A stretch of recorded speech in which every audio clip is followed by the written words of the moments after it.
एउटा मुख्य कमी जसकारण चीनसँग युद्ध गर्न डराउँछ भारत।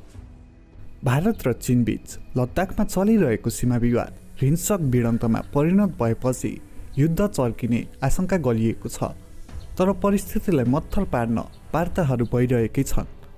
दुई देशबीच सैन्य स्तरमा वार्ता चलिरहेको छ भने रुसले समेत यी दुई देशको कुराकानीको लागि पहल गरिरहेको छ।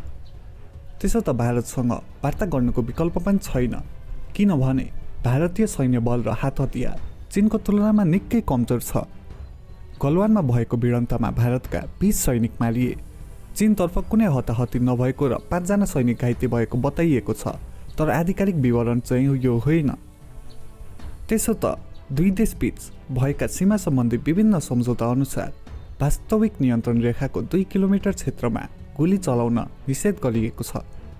त्यसैले लद्दाख भिडन्तमा चिनियाहरूले किला खोपिएको मुङ्ग्रो र काँडेतार बेरिएको लट्ठी लगायत घरेलु हतियार उपयोग गरी भारतीय सैनिकलाई मारे अनि घाइते भएका भारतीय सैनिकहरूलाई समयमा उद्धार गर्न नसकिएका कारण चिसोले कठ्याङ्ग्रिएरै मृत्यु भयो। उच्च हिमाली भेगमा विषम परिस्थितिमा लड्न भारतीय सैनिकहरू तयार नरहेको भेटियो। हुन त त्यसभन्दा अग्लो ठाउँमा रहेको सियाचेन ग्लेसियरमा भारतीय सैनिकहरू खटिएका छन्, तर त्यहाँ युद्धको अनुभव हासिल गर्न पाएका छैनन्। त्यसो त कठ्याङ्ग्रिदो वातावरणका कारण सियाचेन सन् 1984 र 2015 को बीचमा 861 भारतीय सैनिकले ज्यान गुमाएको भारतीय रक्षा मन्त्रालयले लेखेको छ। अहिले भिडन्त भएको स्थानबाट भागेर बाटो बिराएका 10 जना भारतीय सैनिकहरूलाई चिनियाहरूले नै उद्धार गरेर भारतीय शिविरसम्म पुर्याएको खबर पनि आयो।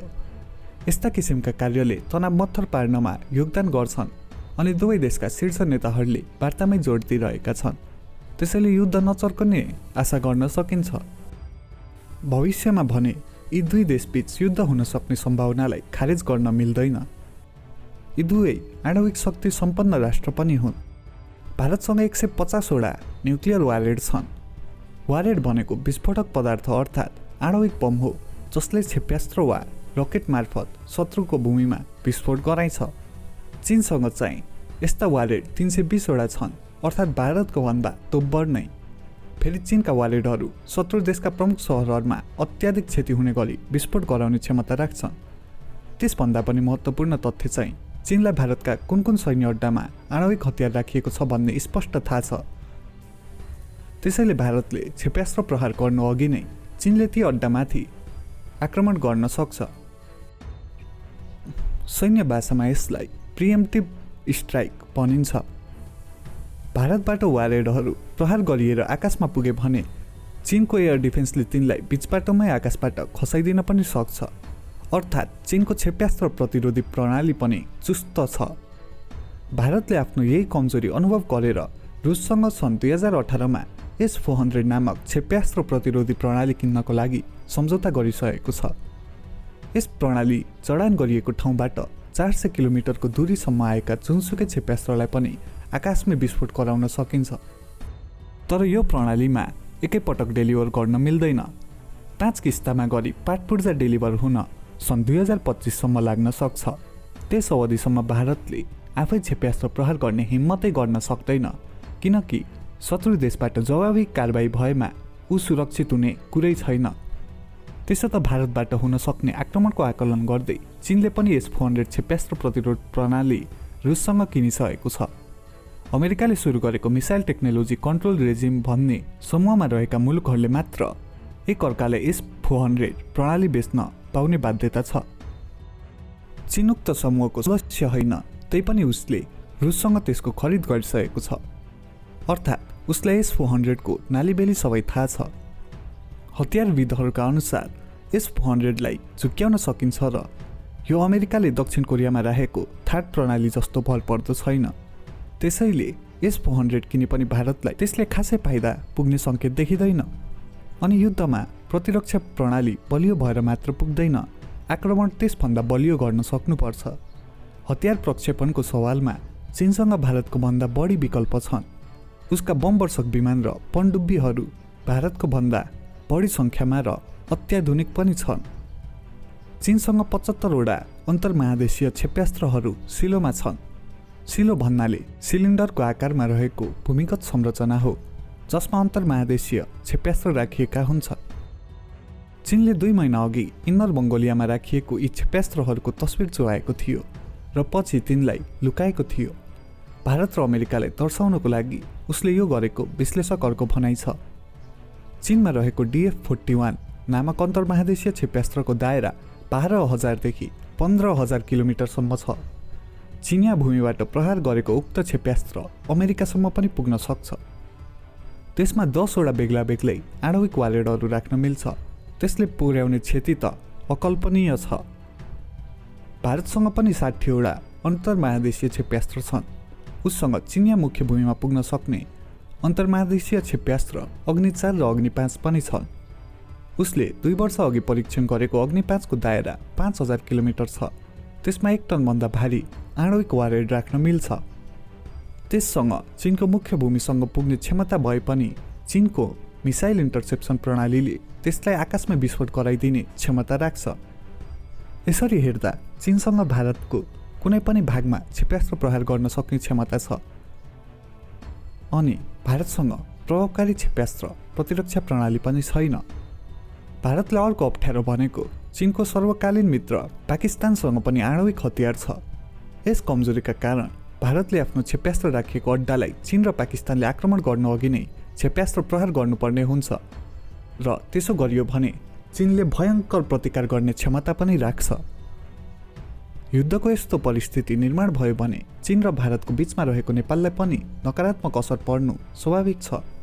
विशेष गरी भारतको उत्तर पूर्वमा रहेको असममा 10 वटा अग्नि 3 क्षेप्यास्त्रहरू राखिएका छन् अनि त्यहीँ 8 वटा अग्नि 2 क्षेप्यास्त्र पनि छन्। चिकन स्नेक कोरिडोरको संवेदनशीलतालाई बुझेर अनि चीनबाट हुन सक्ने सम्भावित खतरालाई मध्यनजर गर्दै भारतले त्यस नजिकैको क्षेत्रमा पनि क्षेप्यास्त्र राखेको हो। युद्धको स्थितिमा ती क्षेप्यास्त्रहरू चीनको कुन ठाउँलाई लक्षित गरी प्रहार गर्ने थाहा हुँदैन र ती नेपालको आकाश भएर उडाइन पनि सक्छन्। मानव युद्ध भएपछि भारतले ती क्षेप्यास्त्र प्रहार गर्दा चीनले तिनलाई रोक्न खोज्दा तिनीहरू नेपालको आकाशमा विस्फोट हुने सम्भावनालाई नकार्न सकिँदैन।